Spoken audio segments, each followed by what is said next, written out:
Assalamualaikum warahmatullahi wabarakatuh. Bismillahirrahmanirrahim. Alhamdulillahirabbil alamin.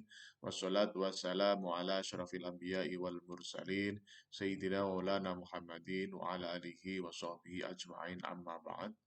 Bapak Ibu, saudara-saudara, sahabat-sahabat, kawan-kawan, rekan-rekan, teman-teman dan adik-adik semua.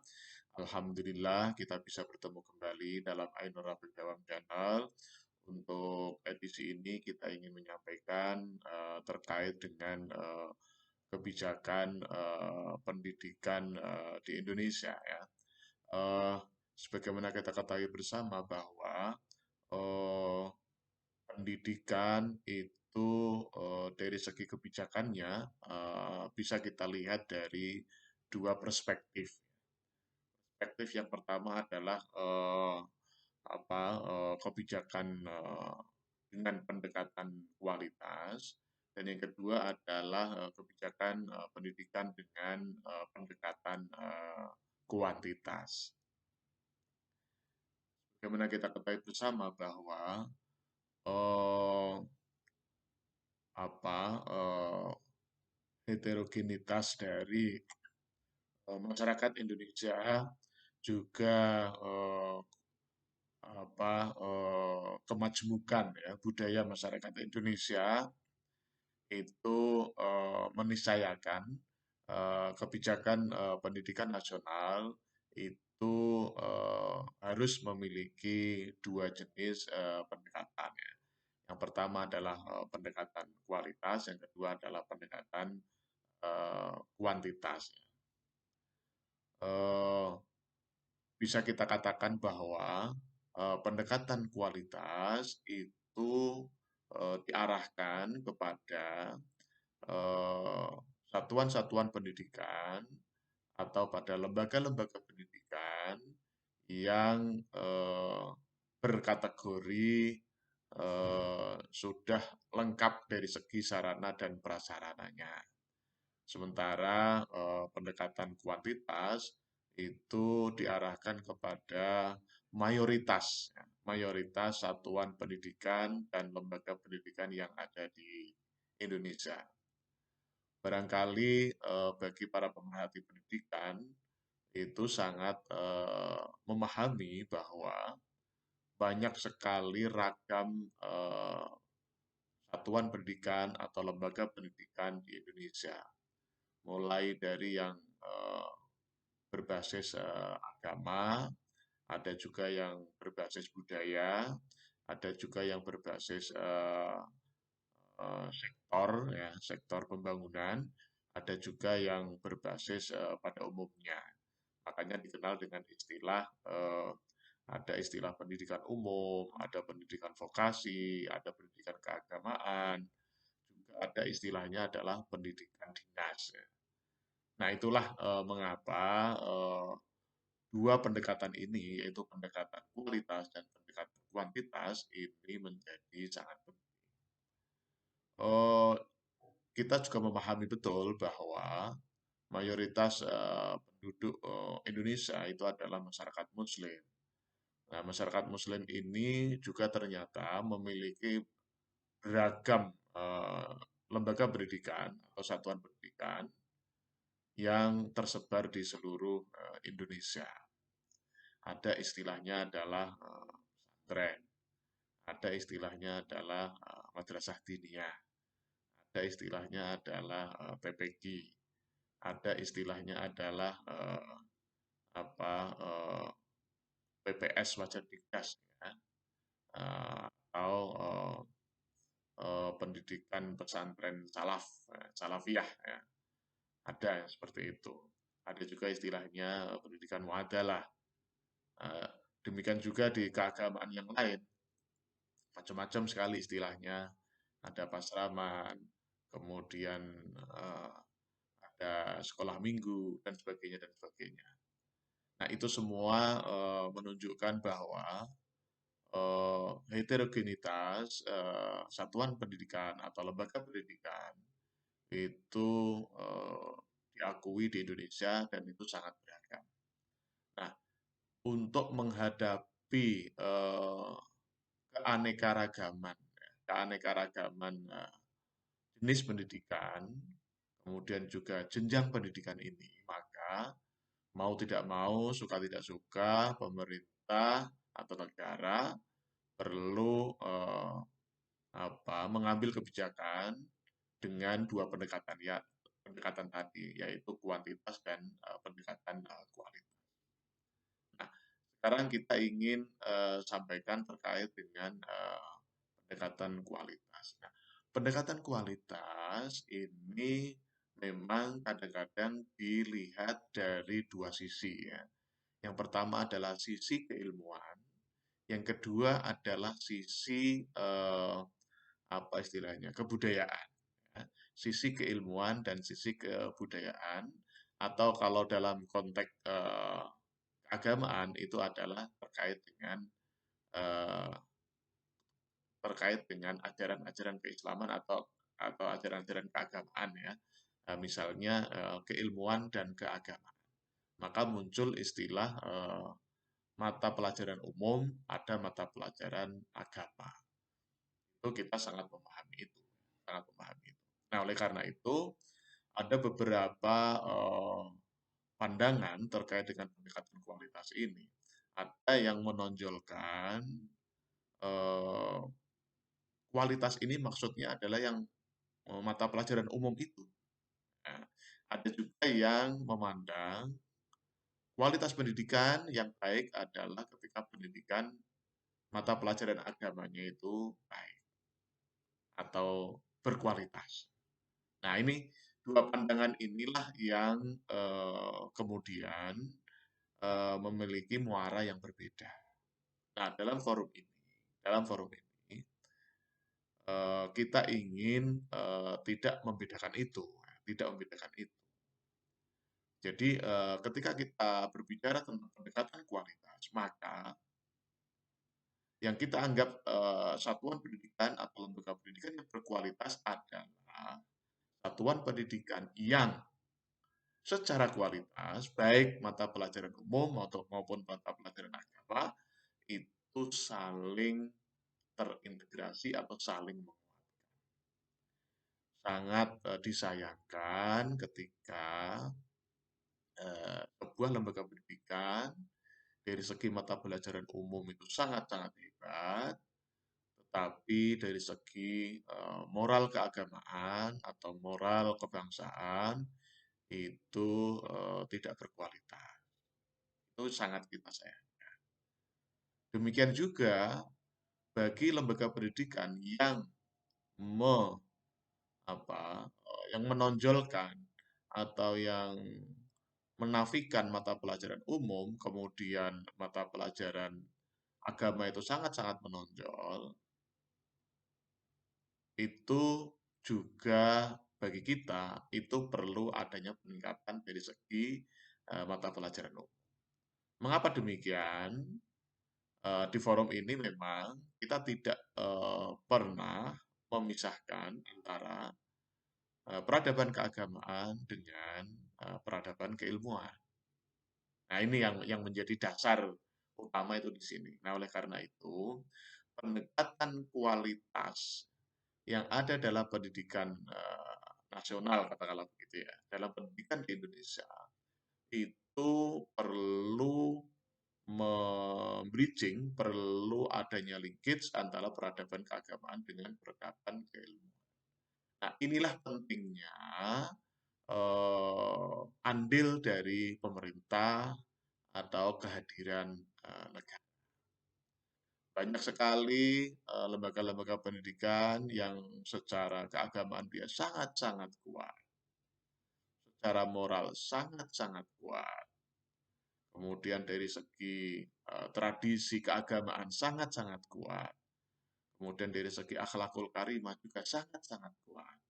Namun, di sisi lain, dari segi keilmuan, dari segi teori-teori keilmuan, kemudian apalagi menyangkut terkait dengan teknologi, itu tidak tersentuh atau tidak menonjol. Nah, eh, ini arti pentingnya kehadiran negara di sini.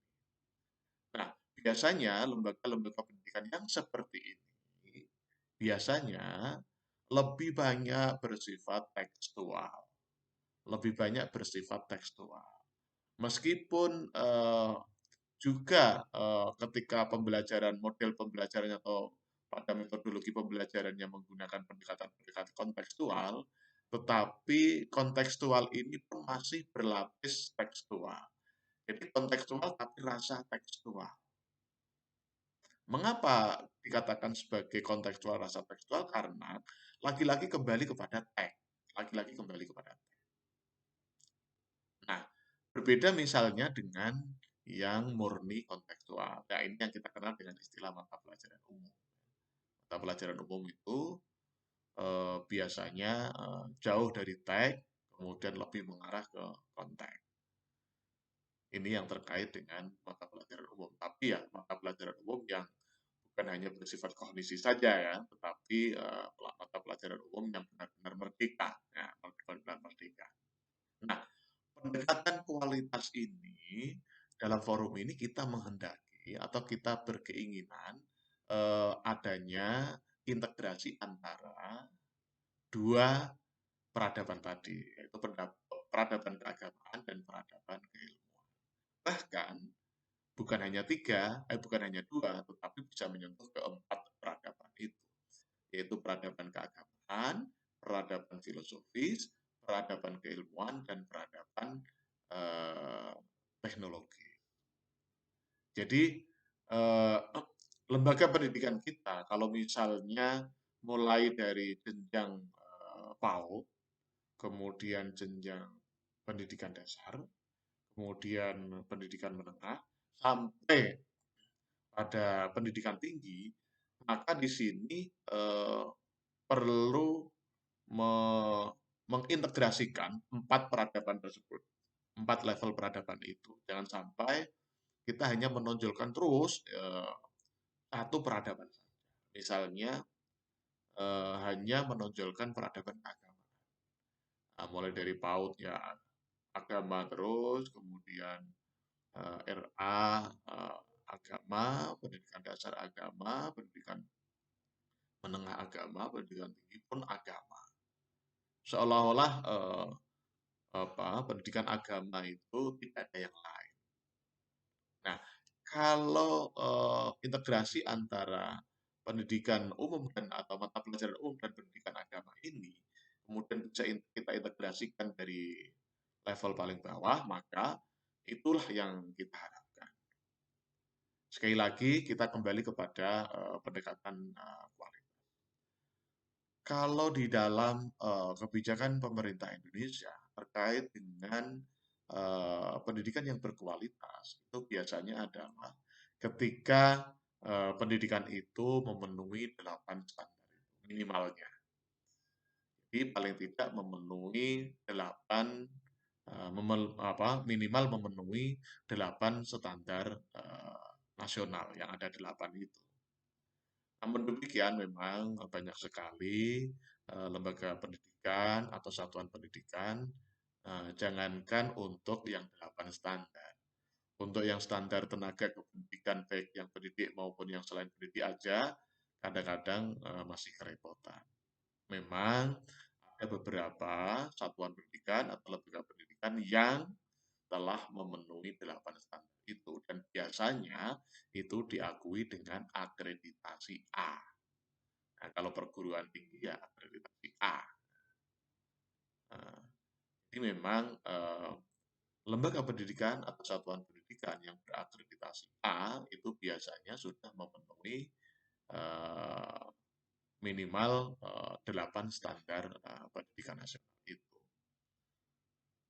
Dan tidak semuanya lembaga pendidikan yang ada di Indonesia atau satuan pendidikan di Indonesia semuanya terakreditasi. Bahkan perguruan tinggi yang ada ribuan itu belum tentu semuanya itu terakreditasi A. Banyak diantaranya adalah akreditasi B, banyak juga diantaranya adalah akreditasi C. Demikian juga untuk yang satuan pendidikan di bawahnya, level madrasah aliyah, level SMA, kemudian SMP, madrasah sanawiyah, kemudian SD atau MI, apalagi RA dan PAUD. Ini memang belum diberlakukan kaitannya dengan akreditasi. Nah, oleh karena itu, pendekatan kualitas ini menjadi sangat penting. Tidak kemudian ketika semuanya belum terakreditasi A, tidak lantas kemudian dari segi kualitas terus kita genjot, bukan seperti itu. Akan tetapi pendekatan kualitas ini kita terus dorong bagi lembaga pendidikan atau satuan pendidikan yang sudah terakreditasi A, ini kita dorong untuk terus berprestasi. Kita dorong untuk berkarya. Kita dorong untuk memberikan yang terbaik untuk masyarakat Indonesia. Ya. Nah, ini kita dorong. Nah, dorongan itu bermacam-macam. Bisa mulai dari afirmasi terkait dengan riset atau penelitian. Afirmasi terkait dengan prestasi-prestasi nasional atau bahkan prestasi internasional. Kemudian afirmasi juga yang terkait dengan kompetisi-kompetisi nasional bahkan internasional. Kompetisi apapun, kompetisi olahraga, kompetisi akademik, kompetisi keterampilan, kompetisi, kompetisi yang lain-lain. Semuanya, atau kompetisi di bidang seni misalnya. Itu semuanya didorong. Itulah yang kita anggap sebagai pendekatan kualitas. Kan tidak mungkin ketika misalnya pemerintah memberikan afirmasi kepada satuan pendidikan yang secara akreditasi aja itu masih sangat rendah. Katakanlah akreditasi C, kemudian kita dorong untuk berprestasi secara internasional itu akan mengalami kesulitan. Meskipun itu bisa, tetapi akan mengalami kesulitan. Itulah yang kita kenal dengan istilah pendekatan kualitas. Nah, pendekatan kualitas ini oleh pemerintah Indonesia itu diberlakukan ya. Oleh karena itu, di Indonesia pemerintah mengambil dua kebijakan, yaitu kebijakan dengan pendekatan kualitas dan kebijakan dengan pendekatan kuantitas. Nah, terkait dengan pendekatan kuantitas ini, maka pemerataan untuk pemenuhan 8 standar itu perlu didorong dan perlu kehadiran negara. Misalnya bentuk bantuan, bantuan sarana prasarana, kemudian bantuan operasional siswa, bantuan operasional pendidikan, kemudian bantuan insentif untuk guru, bantuan insentif untuk tenaga kependidikan, dan sebagainya, dan sebagainya. Itulah yang kita kenal dengan istilah kebijakan pendekatan kuantitas, atau dengan istilah lain adalah program pemerataan, ya, program pemerataan atau pemerataan akses, istilahnya seperti itu. Nah, oleh karena itu, pada forum ini kita sampaikan bahwa dua pendekatan yang diambil atau kebijakan pendidikan nasional itu mengambil dua pendekatan. Yang pertama adalah pendekatan kualitas dan yang kedua adalah pendekatan kuantitas. Pendekatan kualitas itu diberikan kepada lembaga-lembaga pendidikan atau satuan-satuan pendidikan yang memang eh, secara secara kelembagaan, secara sarana prasarana, kemudian secara standar nasional yang 8 itu sudah terpenuhi sehingga terakreditasi A, ini didorong untuk terus berprestasi, kemudian berkarya, berinovasi, dan memberikan sumbangan terbaiknya kepada bangsa Indonesia. Kemudian pendekatan kuantitas itu dalam rangka pemerataan akses ini diberikan semacam afirmasi berbentuk bantuan-bantuan dalam semua sisi. Ya. Bantuan operasional sekolah, bantuan operasional pendidikan, bantuan operasional siswa, bantuan sarana prasarana, kemudian bantuan bahkan mungkin bantuan akreditasi dan sebagainya dan sebagainya. Nah, itulah yang kita kenal dengan istilah dua pendekatan. Sekali lagi, arti pentingnya kehadiran negara di sini adalah dalam memenuhi kewajibannya sebagai pemegang kekuasaan eksekutif untuk melaksanakan pasal 31 tentang pendidikan nasional. Apalagi ke depan kita akan mengenal istilahnya adalah wajib belajar 13 tahun. Itu semuanya menjadi kewajiban negara dalam memenuhi kebutuhan dasarnya, paling tidak 8 standar itu untuk masa belajar atau masa pendidikan 13 tahun, mulai dari PAUD 1 tahun, kemudian SD atau MI 6 tahun, Tsanawiyah atau SMP 3 tahun, kemudian aliyah atau SMA 3 tahun. Jadi total 13 tahun. Syukur-syukur nanti sampai ke perguruan tinggi. Artinya bukan hanya 13 tahun, bahkan mungkin menjadi 17 atau 16 tahun. Barangkali demikian. Terima kasih. Kita ucapkan tagline kita, sukses di dunia, bahagia di dunia. Sukses di akhirat, bahagia di akhirat. Amin, amin, amin. Terima kasih. Assalamualaikum warahmatullahi wabarakatuh.